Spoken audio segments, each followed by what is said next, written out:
moments away from first pitch between West. Walk, so big time strikeout to walk ratio. They keep ERA.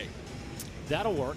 Here's how anybody can be used to this, because like you said, this is the hottest day of the year. So we were talking to coaches yesterday. The players started hydrating yesterday. Wade Anderson, 4-pitch mix, fastball, slider, changeup, and curveball for him.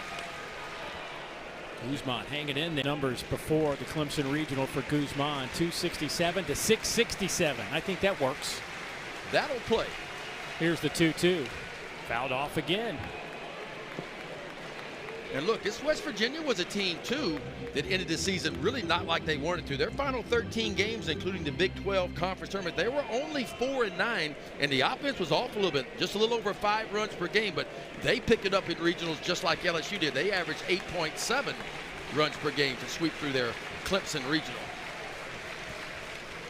Fouls off another one. Well, if nothing else, Guzman seeing a bunch of pitches, helping his teammates out behind him. This will be the 8th pitch of this at-bat. Yeah, first-year head coach Steve Sabins, he's got 5 left-handers in there against the left-handed pitching Cade Anderson. The reason is Cade Anderson splits are a reverse splits guy. Lefties hit him a lot better than righties do. And it's not even close, Dave. If you look at it, left-handed hitters are hitting 281 off of Cade Anderson this year. Right-handed hitters are hitting only 179. So that's a 102-point difference, lefty versus righty. And that's why West Virginia has 5 left-handers in that lineup.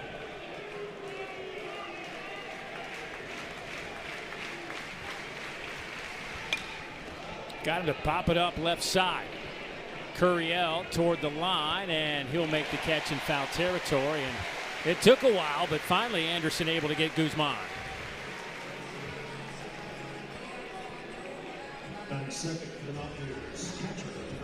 So Logan Salve will come up. Logan, their catcher at West Virginia, who has had just a really, really good career. His 3rd year at Boiling Springs, Pennsylvania. Been the regular starter behind the plate since he got to campus back in 23. All Big 12 first team. He has just been fantastic.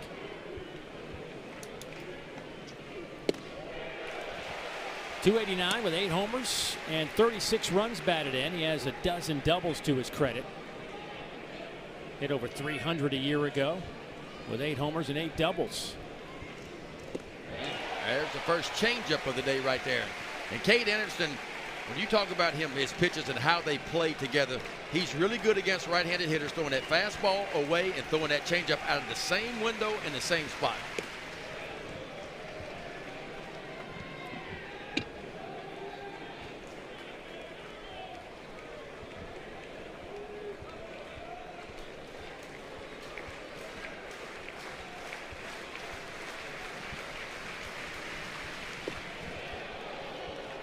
Two and two to Salve. He's making his 139th career start for West Virginia.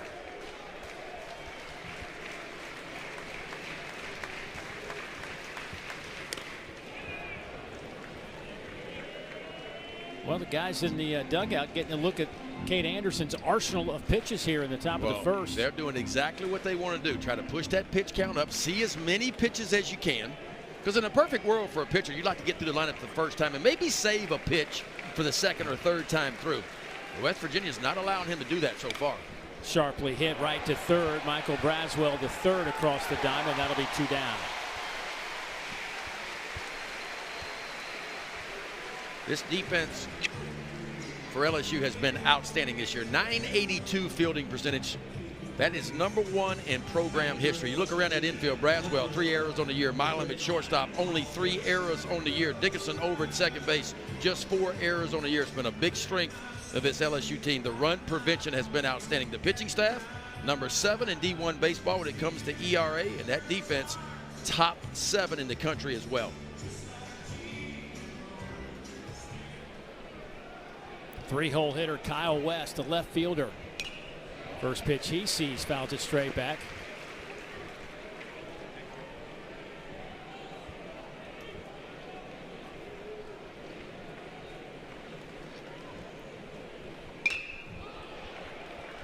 High in the air, out to right. Josh Pearson collides with Chris Stanfield, but they make the catch. I don't know who came up with it out there. I guess it was Pearson who grabbed it. Yeah, it's in his right hand. but that will be the third out of the inning. And welcome to Baton Rouge, Louisiana. We are just underway. Dave Neal and Ben McDonald on a hot, muggy afternoon on the banks of the Mississippi River, but that will not keep the folks away from watching their LSU Tigers play. Over 46 and 15 this year. West Virginia 44 and 14 as we move to the bottom of the first inning. And Josh Pearson in the leadoff spot today and fouls that one off his foot. The last time Pearson led off was back in the middle of May of 2024. That was against Alabama. It's the 5th time he's led off a game since 2022. The senior, a crowd favorite here for LSU, getting the opportunity today. And the question begs, Ben, why? Well, he hits left-handers better. I mean, Jake Brown has kind of been the everyday right fielder for LSU. He doesn't hit lefties quite as good, doesn't get on base quite as much as Josh Pearson does. Josh Pearson's been around for a while, been a 4-year starter off and on for LSU, so he handles left-handed pitching pretty good. And better than Derek Curiel, who has been anchored in that top spot. Yes. Which is why Derek Curiel has slid down to the 7-hole today. That one's popped straight up in the air. Logan Sauve backpedals and falls down, but makes the catch, and that'll be the first out of the inning. Sun will play a factor today with a day game. Most of these guys will have sunglasses on. You've seen the ball always spins back to the field of play when it's popped up around home plate. Nice play by Logan Sauve. Here is Ethan Fry, who was, you could say, feeling it last week. In Game 7 of this regional, Ethan Fry went 4 for 4 at the plate. Coach Johnson moved him up to the 2-hole, tried to shake things up a little bit with his team, and boy, did that effort pay off. Tell you what, on base all 6 times, 2 doubles, a single, a home run, his 13th of the year, and walked twice hitting out of that 2-hole. There was no chance they were moving him down the lineup today. First pitch was a strike, and he fouls that one off, so now it's 0-2.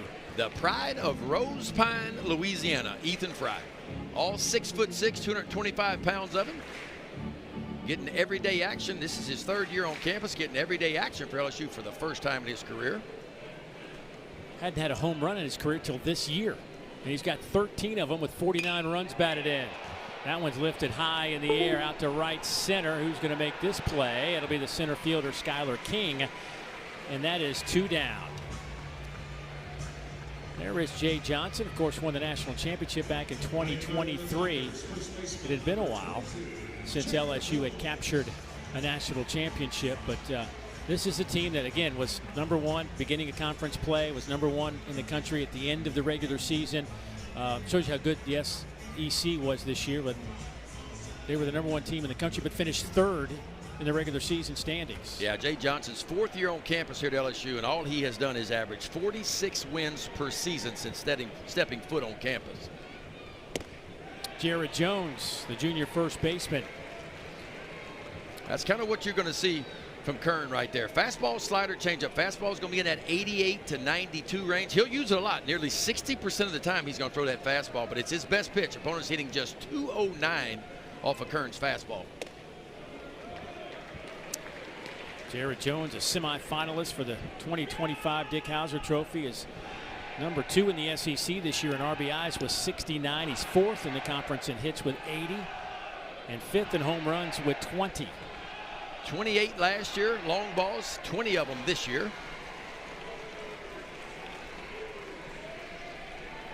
We were camped out here for the regional last year, but you see the numbers for Jared Jones. I mean, last weekend we were here for all 7 of those games, and when he hit that home run in Game 7, he had been struggling. You could just see him running around the bases, yes, just kind of relaxing, but he had a tough at-bat there against Griffin Kern. You can see why this young was this year. They've been there 5 of the last 8 years, and back-to-back years for the Mountaineers in Super Regional play.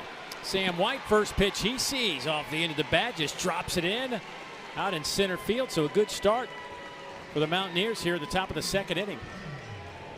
Steve Sabins, as we were talking about, for Randy Mazie, stepping away from coaching last year, just retiring and enjoying life outside of baseball. Steve Sabins, a longtime assistant for him, 9 years on the staff and really in charge of the recruiting operation over that time. Promoted to head coach, and all he did was win a school record 44 games this year. Yeah, I tell you what, pretty impressive for him. He became the 20th head coach in West Virginia history about a year ago.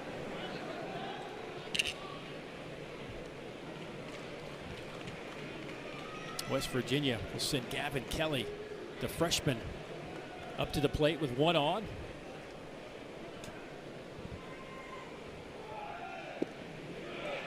Kelly out of Pittsburgh, Pennsylvania. At second base, came out of high school though, ranked as the #1 catcher and the #7 overall player in the state of Pennsylvania. Yep. Second team all Big 12 this year. Both of these teams, same amount of runs per game this year. Both right at 7.9 runs per game. They do it a little bit different way. West Virginia doesn't hit a lot of home runs. Only 55 home runs on the year. They only hit 1 home run in regional play. So they have 55 homers on the year. LSU a lot more than that. LSU's at 97 home runs on the year. But West Virginia will bunt. They will hit and run a little bit more. And they will steal bases too. Over 100 stolen bases as well. That 55 home run mark for West Virginia, give you an idea, that would have been 15th in the Southeastern Conference this year. And you've looked at their numbers year to year. They hit 91 home runs last year, did West Virginia, but only 55 this year. But the runs per game are a lot better this year than what it was last year. That's shot out of play. That's because of their team batting average. They come in hitting right at 300. There are 6 players in this lineup hitting 298 or better for the Mountaineers. Boy, they had an unbelievable regional at Clemson. Swept through it, came from behind to win all 3 games during that regional round, which is the most comeback wins by any team in the regional round. Lined off of Anderson's left arm.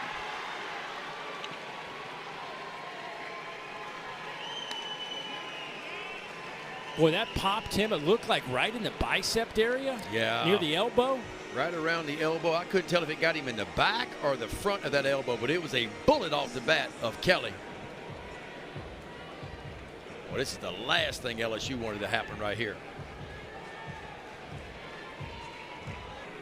So first and second now after Gavin Kelly has the base hit, which followed Sam White's base hit, and Skylar King, their center fielder, to the plate. Skylar was leading off in the Clemson Regional last week. The junior out of Columbia, South Carolina. 3rd year junior. Yeah, you would think this would be a bunting situation with first and second and nobody out, but swing away. There's a square around. There's the bunt. Jones fields. He's going to have to go to first and throws, and they do get the lead out. But Steve Sabins with first and second. It's hard not to move him over in this situation, and he does so. And that'll take us to Jace Reinhardt, the 7-hole hitter. We'll see how LSU's defense is going to play this. See if the middles come in. Look like the corners are going to be even with the bag, but middle infielders are going to push back, so they'll concede the run with a routine ground ball. And here's Jace Reinhardt, a senior transfer. His first year with the Mountaineers, transferred in after 3 years at USC Upstate. So makes his home not too far from Morgantown in Mannington, West Virginia. And Nate Yeske, the pitching coach, on his way out. Yeah, I think he's just mainly checking on that. I noticed that first fastball after he was hit was only 91 miles an hour. Typically, that fastball is going to average for Anderson right about 93, 94. He'll push up to 96 every now and then.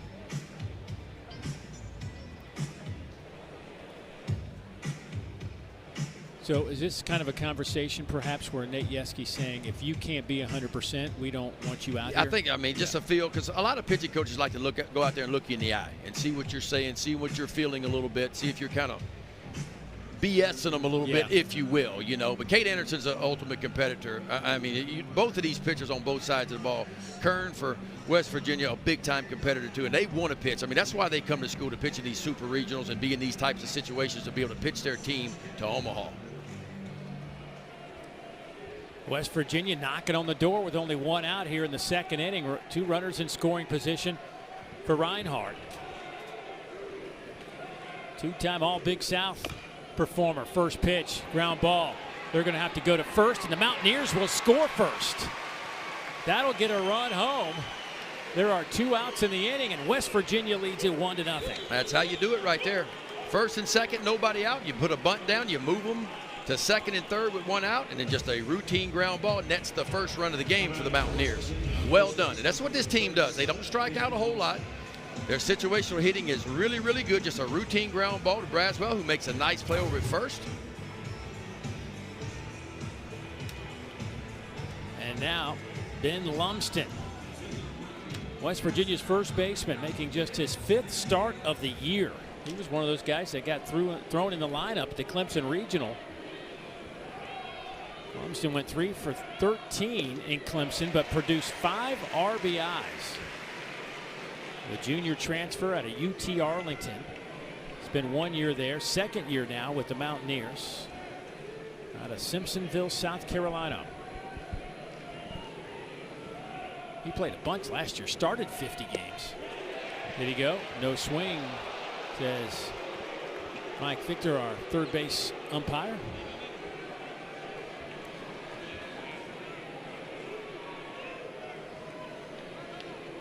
Lumsden on the year, 156 with a homer and 13 runs batted in. And it's 1-2. That's the new pitch for Cade Anderson this year, that slider. It's his most used secondary pitch. And he can throw it to the lefties, the righties, and he'll throw it just about any count. And he's looking for what he does best all year long, a big strikeout right here.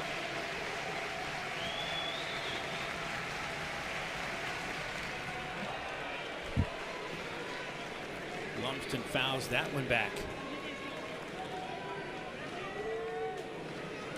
Boy, West Virginia got off to a great start this year, but struggled down the stretch and lost an opportunity to host to be a top 16 national seed. That one misses inside. Yeah, we talked about the Mountaineers. Their final 13 games, they only won 4 of those ball games. They lost their last 2 Big 12 conference tournaments, conference series, I should say, and they went 1-1 in the conference tournament. Called strike 3, and the inning is over. But West Virginia, after a couple of base hits to start. Cade Anderson getting hit by a line drive on that left elbow. Yeah. Trying to find him, didn't see him down in that dugout. I'm sure they took him back to take a look at it just to make sure. Here's Stephen Milam. He's hitting in the 4-hole today for LSU. Monster Milam, as they call him in these parts, the shortstop, been there just penciled in every day. You can just count on Stephen Milam being in that 6-hole. 285, 10 homers, and 47 runs batted in. Yeah, and he's been scuffling a little bit offensively like a lot of these Tigers were, but he had a big regional. That 4-game regional, Milam went 5 for 12, so that's 417. He got it going, as well as Hernandez. Curiel had a really good regional as well. He had a stretch of reaching base 9 straight plate appearances during that regional last week. He's added a couple of home runs from his freshman year. Hit 8 last year, 10 this year. Well, and he made the transition from second base over to shortstop. A lot of people questioned that. They knew his footwork was really good. They questioned the arm strength. Yeah. Could the arm be a Southeastern Conference kind of arm? And he's proven it was. He's played really good over the shortstop position as he made that transition. Griffin Kern had an exceptional first inning, got a pop up, a little fly out, and then a strikeout of Jared Jones in the first inning. He's behind 3-1 to Milam here to start the bottom of the second. Milam, 3-1 pitch to short, gobbled up there by Kresser across the diamond. Boy, Kresser made that look easy, and you know what, backhand pick. And this is a defense for West Virginia that struggled during their regional. They made 9 errors, Dave, in 3 games in the regionals and still came out of it. Matter of fact, they made 5 in their final game and won 13-12 over Kentucky. So the defense is going to have to be on point in this one. LSU's offense is too good to give extra opportunities. So far, the Mountaineers outstanding on defense today. Those 9 errors, that's a fielding percentage of .917 for the weekend. It's not very often you make 9 errors in 3 games and you go undefeated. I mean, that is rare. But that's how good their offense was able to overcome some mistakes on defense. Here's Luis Hernandez, senior catcher, transferred in this season, and boy, are they glad to have Mr. Hernandez. He's saying he got hit by that pitch, but the home plate umpire said, no, you didn't. 2-0 to Luis. Had 3 hits in each of his last 2 games in that regional. when he hit .533, 8 for 15. He had a 2-home run game against Little Rock. Yeah, he transferred at Hernandez from Indiana State to LSU this past offseason. Hit 23 home runs at Indiana State. Not quite those kind of numbers this year for LSU. A little bit of a slow start, but he has certainly heated up as of late.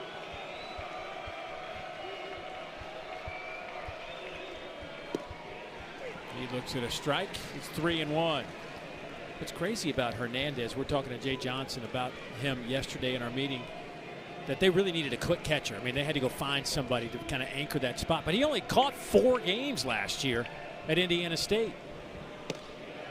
Yeah, it was primarily a DH. Now, he had a real dude in front of him, a Gold Glove winner at the catcher position. That's why he didn't catch very much. But Jay Johnson said when he went and recruited him and got him out of the portal that he was confident that he could handle the pitching staff, that he throws well. And even though he didn't catch much last year, he'd be a big part for LSU, and he has been.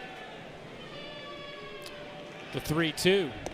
Busts him inside.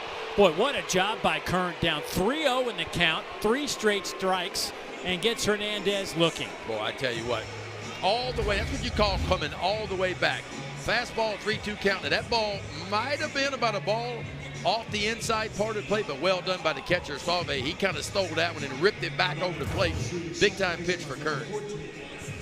And I love pitchers that like to finish inside. You get 2 strikes on guys, most guys are sitting back waiting, respecting the off-speed pitch, and he just buried that heater right in on the hands of Hernandez. Here's Daniel Dickinson, the second baseman for LSU, coming to the plate.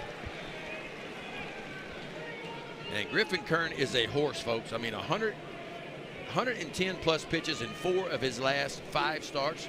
His last 3 starts, 127, 129, and 118. Sharply hit and bobbled there. Kresser just right underneath his glove. That'll keep the inning alive for LSU. Yeah, we were just talking about that from West Virginia. Their defense needed to be clean against LSU. What turns out to be a routine ground ball by Kresser. Watch, he doesn't quite get his glove all the way down. See how that glove came up at the last second? Tips the glove. That'll go down as a E6 and an extra opportunity for LSU. And here comes the sensational freshman Derek Curiel, who hasn't hit below 4th in the lineup all year. And he is hitting 7th today. Numbers against left-handers, not great. Curiel has not led off. He's been leading off, but this is the first time he hasn't led off since May 4th against Texas A&M. And of course, first time batting lower than 4th. Yeah, it's hard to knock Curiel as a true freshman in the year that he's had for LSU, but that's what he wants to get better at, is attacking left-handed pitching. He's hitting .216 this year off left-handed pitching. He's hitting .417 off right-handed pitching this year. Combined, it's a .341 average with 6 home runs for a young man that came onto the scene as one of the most highly touted true freshmen in America. Coming to campus, turned down some money to come here and started his career with 43 straight games reaching base, and in 38 of those 43 reached at least twice. Yeah, it's very rare that a true freshman steps on campus at a big-time program and actually contributes, but to contribute like he has, playing a premium position in the outfield and mostly hitting at the top of the lineup. 2-1 on that breaking ball. One thing we can say about West Virginia, they will not be intimidated in this environment. They played in some hot spots before, but they're 24-5 on the road this season, which is the best road winning percentage in the country. Yeah. They just believe in themselves, and if you look at their wins, they got 26 comeback victories this year. I mean, they've been down in ball games 26 times. They have come back and won, and boy, they have done it late in ball games too. Oh, that hit him. On a 2-1 pitch, Curiel gets plunked, and now they'll be at first and second, and the inning stays alive. Later in the game, in the 6th, 7th inning, if Kern's out there, but these are those extra pitches. Yep. He should be sitting in the dugout right now. And you just wonder how many extra pitches he'll have to throw this frame. Yeah, and with this heat today and this humidity that's in Baton Rouge today, it's going to be tough for everybody.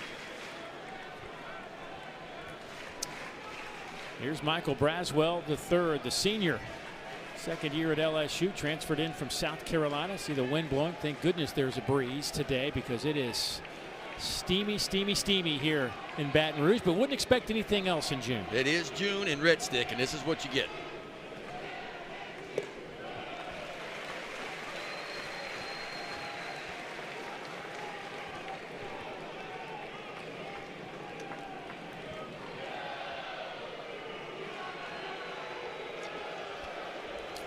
There will be a much about it for a few years and how it all works and who's getting paid and how it, I mean, it's complicated. I was trying to read the articles this morning and figure some of it out, but it is super complicated to try and figure it all out.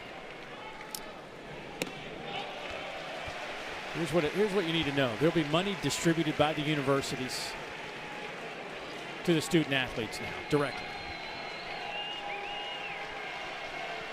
At the end of the day, there's a lot more to it, but yeah, ultimately everybody's going to get a piece of the pie. That's off the plate. It's now 3-0, and the crowd making some noise trying to get to Griffin Kern and company. And again, Griffin Kern, typically a strike thrower. He came in with only 29 walks and 100 strikeouts.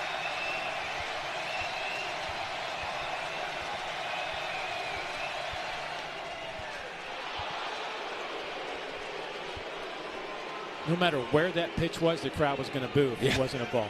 Well, what we're seeing so far in the sample size is maybe you get a little bit of extra on the inside part of the plate.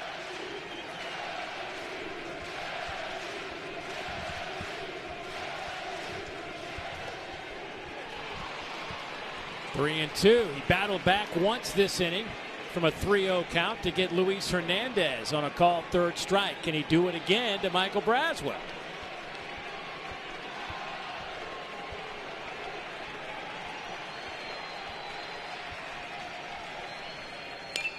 Fouls it straight back. 89 miles an hour.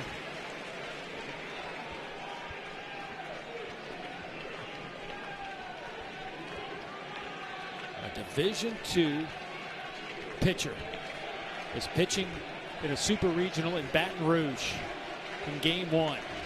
You just never know where you're going to find him. Popped him up right side. Reinhardt coming in, and he'll make the catch. We excelled. That was probably our best interview with Coach. That's as fast as we could do it. A-level work, man. Here's Brody Kresser. First pitch he sees. Out to left. Derek Curiel is there and will make the catch. That is one down. Yeah, it was, you know, who knew what we would get when we were assigned the Baton Rouge Regional last weekend. I mean, Little Rock, just to give you an idea of that story last week, Little Rock had the 243rd RPI in the country out of 299 teams. They won 19 regular season games, but they won their OVC tournament, and they got hot at the right time. They came in here, beat LSU in a game, forced a Game 7 on a Monday night, and we're up 5-1 in that game. And this place was rocking and rolling trying to get the Tigers going. LSU ended up getting a 6-5 lead and held on, but it was not easy. But classic David and Goliath. It's amazing how teams can get hot at the right time. We saw Ole Miss do it, 3 years ago.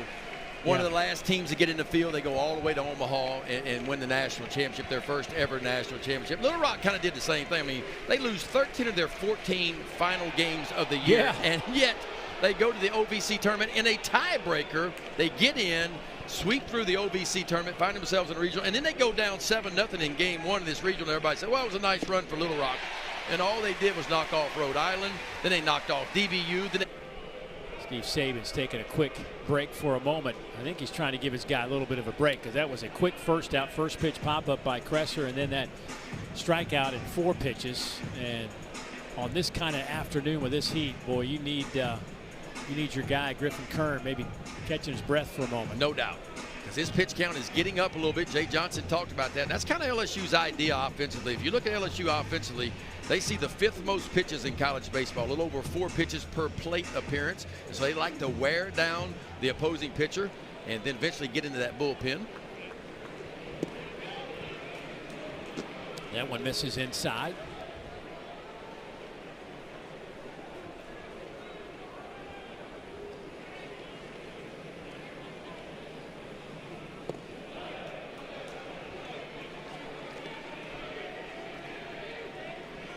Salve, a 287 hitter, 8 homers and 36 runs batted in. Fouls that one off. Everybody looks to be okay. He was a draft eligible sophomore, but decided to come back for another season. Yeah, this is kind of a new team. I mean, they told us yesterday out of that 40-man roster, 21 new players, but it's a veteran team. If you look around the starters, a lot of seniors, a lot of juniors on this team. And where the portal is today, I mean, there's a big roster turnover, I feel like, for all these college teams just about every year. LSU had a huge turnover as well.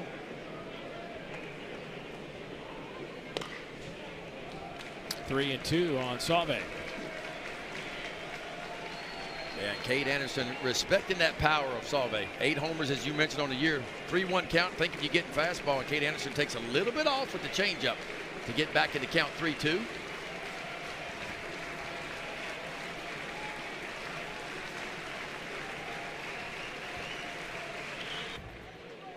And don't forget, coming up after this one, we get Tennessee and Arkansas. That'll be fun in Fayetteville. Tennessee trying to go back-to-back, be the first team to do so since 2010-2011 South Carolina.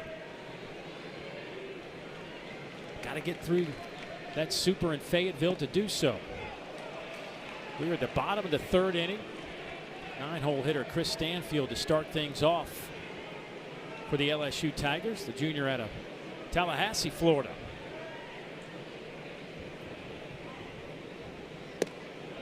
Checks his swing.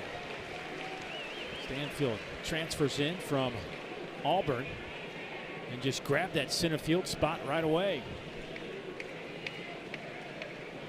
.310 average with a home run and 24 runs batted in. Well, I'm telling you, there is room on the inside part of the plate to right-handers. And if you can get it there, it's going to be money for either one of these pitchers, Kern or Anderson. Kern threw 24 pitches in the second. He had just a 10-pitch inning in the first.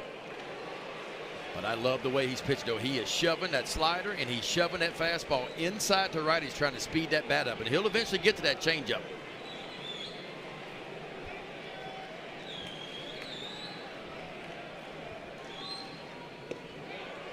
And that is ball 4, leadoff walk. First time today, LSU's got the leadoff batter of an inning on. At the plate for LSU, right fielder Josh Pearson. So Pearson, who popped up to the catcher his first time up, back at the plate. Pearson now just 1 for his last, or excuse me, looking at the wrong number there. He's 4 for his last 12. Had 1 at bat in the regional. Got a base hit, picked up an RBI in the process. We talked about one of the reasons that they have him in this game.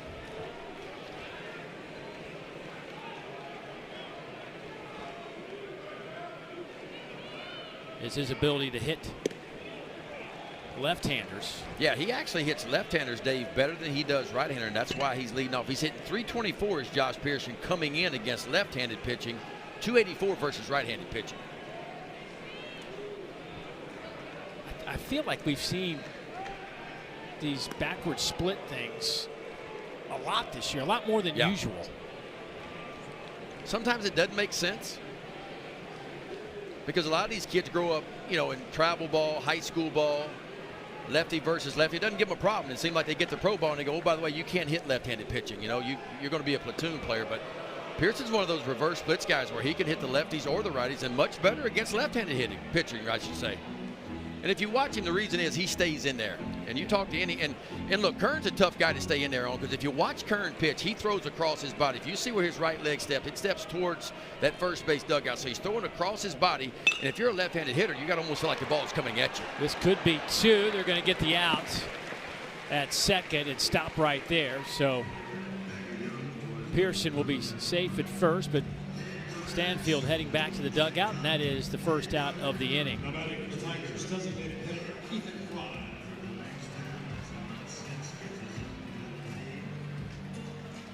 And here is Ethan Fry.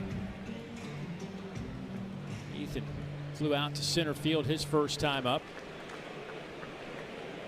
Last 14 games, Ethan hitting .396, 7 doubles, 5 homers, and 18 runs batted in. Leads this team with a .359 average. And I would say in the regional that works. Yeah. Yeah, and 4 of those six hits came in Game 7 of the regional.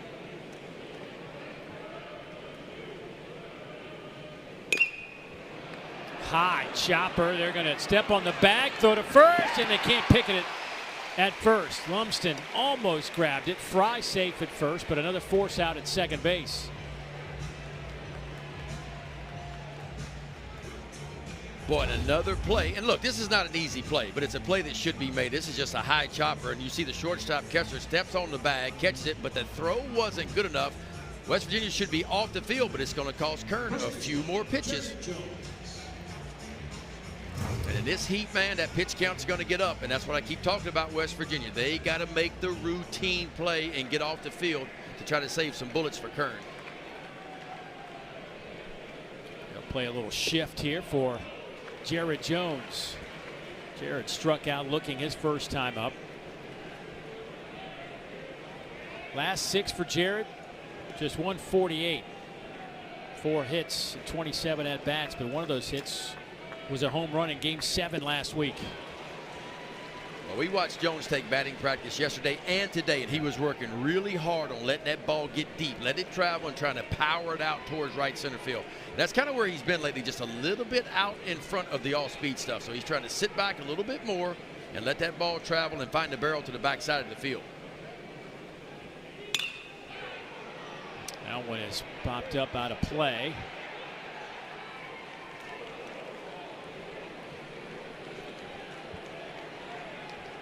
For his career, his 3-year career here at LSU, Jones, .310 hitter, 62 career home runs, 40 doubles, and 173 runs batted in over 182 games. Yeah, it's the most home runs by anybody in LSU history in a 3-year career. The other guys ahead of him played 4 years at LSU, but he's got the most in a 3-year career. Furness and Cressy, impressive dudes in front of him. Did he go? No swing. There's Jason Bradley down there at first base. And of course, if Jared Jones decides to come back for his senior year, that record would be in jeopardy because it would only take, what, 18 home runs to get there, and he would probably do that. 28 home runs last year, 20 this year.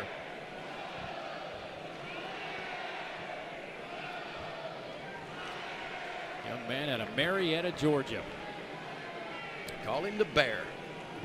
You talk about fill up a batter's box, too. 6'4", 255 pounds.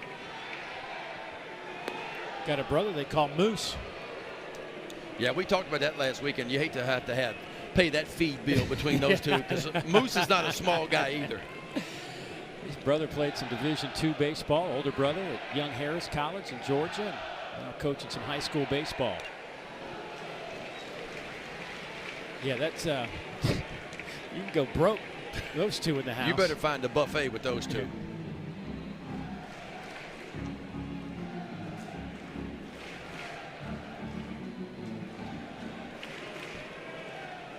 An LSU team that doesn't run a lot, although they've stolen more bases this year than they did last year. 50 on the year this year. LSU only stole 39 bases last year.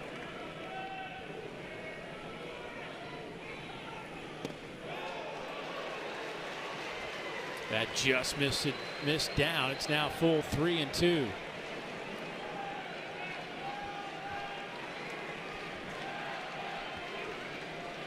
Two down in the inning. Ethan Fry over at first base. West Virginia trophies. Their 17th Super Regional appearance. Well, this one off the bat of Kyle West, underhand toss from Dickinson in time, and that'll be the first out of the inning. I mean, really, there is, when you talk about college baseball, the standard, the royalty in the last 30-plus years, it's right here. The Intimidator out in right field kind of displays that. Matter of fact, nobody's won more national championships in this super regional field than LSU with those 7. Yeah, when you talk about attendance, it seems like LSU leads the nation in attendance every year. There's routine 11, 12,000 just about every game here in Red Stick. They love them some baseball here in Baton Rouge. Mountaineers never made it to the College World Series, but they have been really good over the last 3 years as Sam White fouls that one off. They're 124-58 over the past 3 seasons. 3 straight NCAA tournaments, and this is back-to-back super appearances for the Mountaineers. 42 wins average per season the last 3.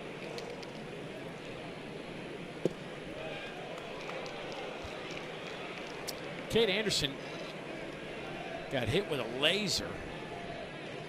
96 miles an hour off the bat, off that left arm. And since he was hitting that left arm, it's looked pretty good.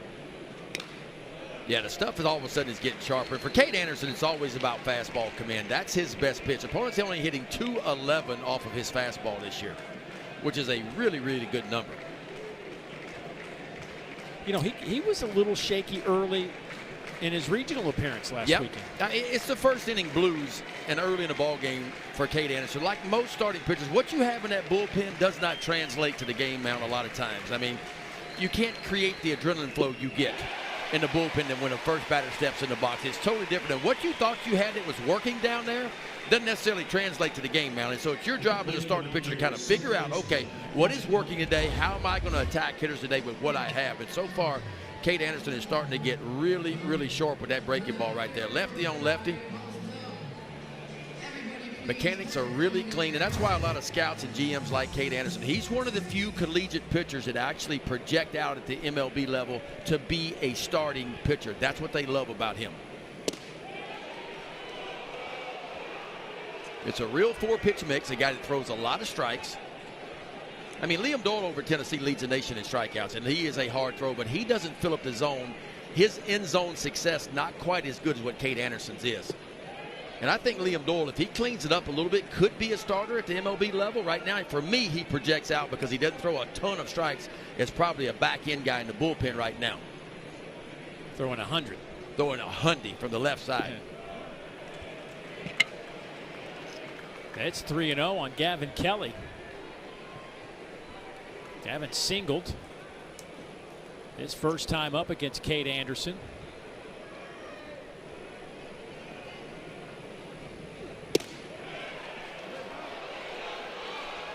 Boy, that'll be 4 straight off the plate.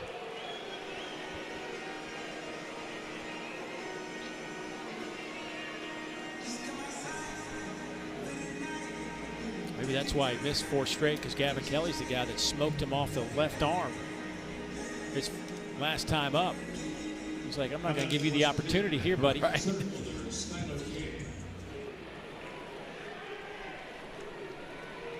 Skylar King now with 2 down. Skylar with a sacrifice his first time up.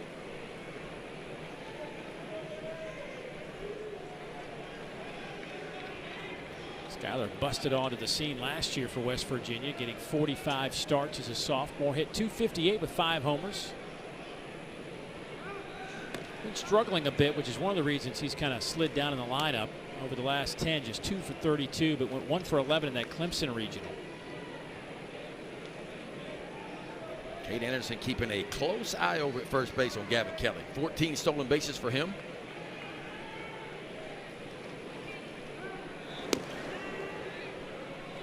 And these are the things that we talked about, the lack of home run production. This team not built that way, but when they get runners on base, it really, the term that you hear coaches say a lot, stressful pitches, stressful moments for guys because of their ability to kind of force the issue. That one's fouled out of play.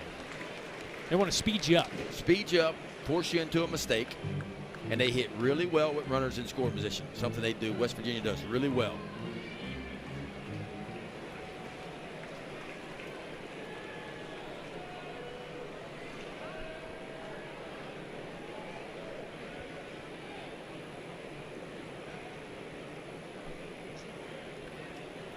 Runner goes. That one's up and in and sails to the backstop. But there it is. The run game maybe forcing that pitch to get past Hernandez. It just speeds you up just enough where sometimes the command and the control not quite as good as it normally is. That is the 15th stolen base for Gavin Kelly. Got a little bit of mojo going. Only played 2 and got to rest a little bit. And then obviously in between these regional and super, you got a little bit of downtime. We're getting treated like kings here. We're flying on charter flights across the country, getting warm towels and hot cookies and the whole thing. And so I think our guys are recovered and ready to roll. Hey, how is this heat affecting any decisions you might make? Nothing up at this point. Just a lot of Gold Bond. There's like a floating powder going on in our dugout at all times. It's like a fog down there. Yeah, it's a fog over here. So our guys are gold bonded up, drinking a lot of water. Our strength coach Chandler Geller does an incredible job just keeping our guys hydrated and healthy and ready to roll. All right, but hey, it's been a great season. Continued success as this moves on. Thanks a lot, guys. Good See luck, ya. Coach.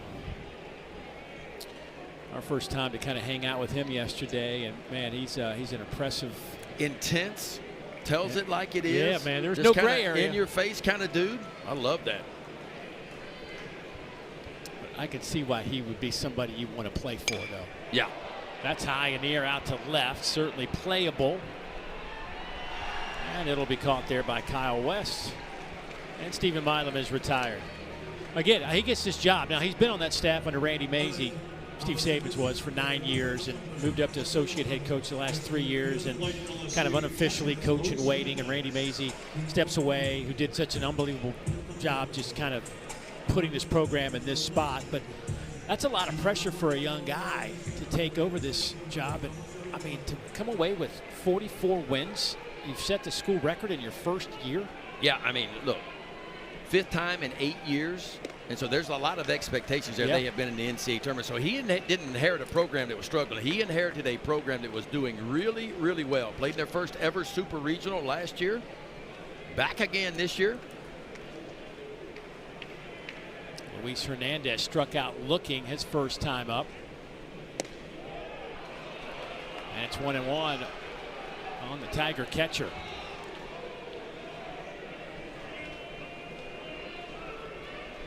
LSU has yet to get a hit today. Yeah, Griffin Kern has been outstanding to this point, too. And I think a couple of things that stand out. He's been behind 3-0 on a couple of batters and came back to get strikeouts. Yeah. Well, he saved his best for last. I mean, you look at his last 3 appearances, one in the Big 12 tournament, a start, and then a start, and of course in the Clemson Regional, and a relief appearance as well. 2.1 ERA over his last 3 appearances. So he has certainly saved his best for last. And this is a guy now approaching 100 innings of work on a year. 1-2 on Hernandez. Oh boy, that was. Yeah. That has been called a couple times today. Yeah. Not called there, but a really good pitch. And that's what I like to do. I like to watch where the catcher sets up, where Save sets up, and how close Kern can come to hitting the glove. That's when you know a pitcher's on his game. And again, both of these guys are typically control and command guys that fill up the strike zone. Oh, that catches him right on the knee.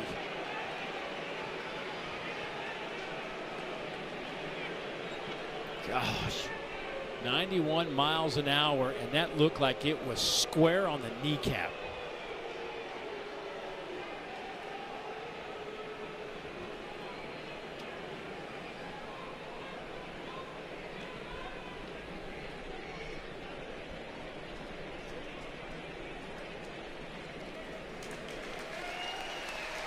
I mean, it ain't. Except you and me, we're not nicked up. We're doing all right. Yeah, we're hanging in there. In the air conditioning confines of the press box.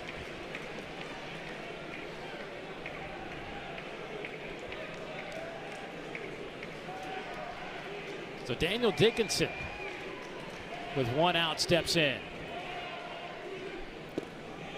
Daniel looks at a breaking ball in there for a strike.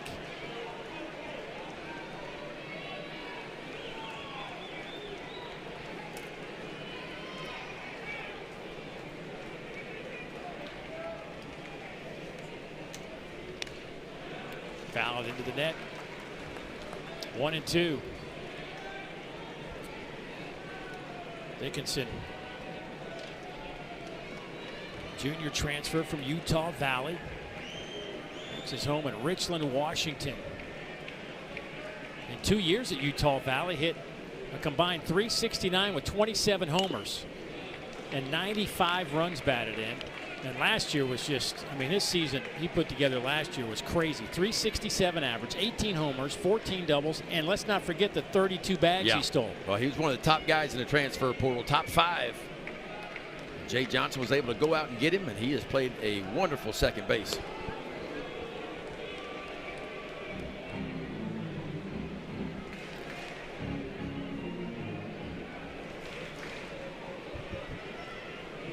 I don't think Hernandez is going anywhere after taking that 91-mile-an-hour off the kneecap.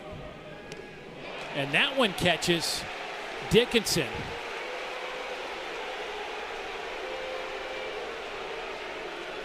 It's kind of like, to me, LSU has scooted up on the plate a little bit because Griffin Kern has thrown a lot of balls on the inside part of the plate and just off the inside parts. Like LSU is kind of getting up on the plate.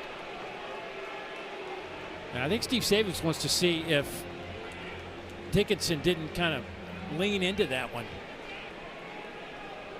Back hit batters for Derek Curiel, who was hit by a pitch his first time up. I think you were onto something about LSU kind of creeping up on that plate. Yeah. Because there were a few balls, a lot of balls missing to the inside against the right-handers. So you want to get up on the plate and maybe to wear one. Curiel looks at strike one. Boy, LSU had a big regional hit with runners in scoring position. They hit 358 in that 4-game regional here in Baton Rouge with runners in scoring position. Goes inside and misses 1-1 now.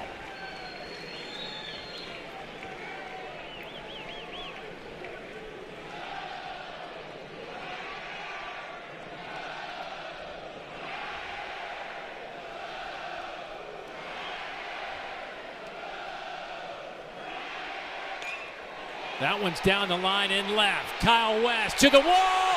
Gone! Home run! Derek Curiel.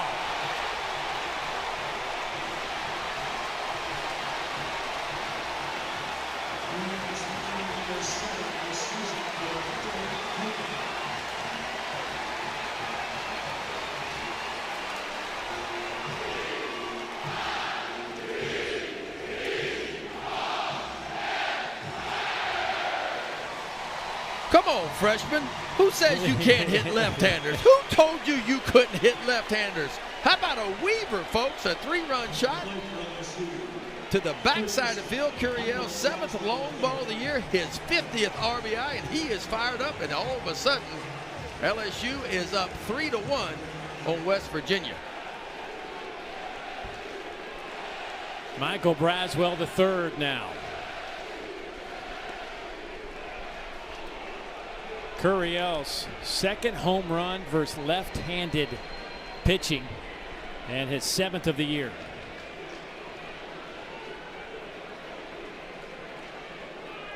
Boy, didn't clear that fence by much.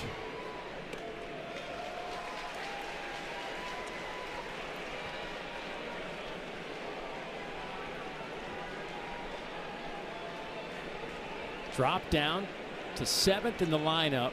First time he's hit lower than 4th all year and does that.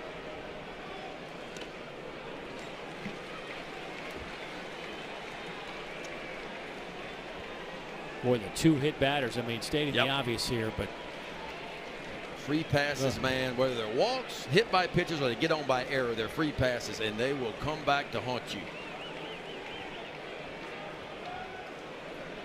for a long time.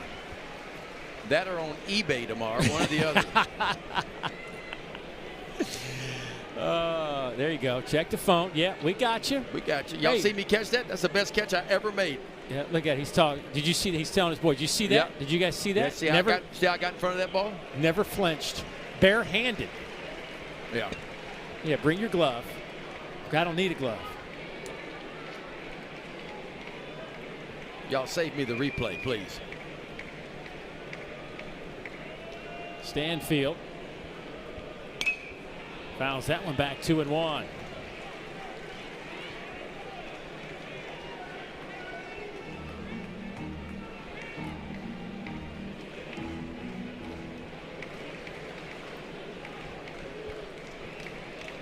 Stanfield's former team, the Auburn Tigers. Boy, they had to play late into Yes, the night they last did. night.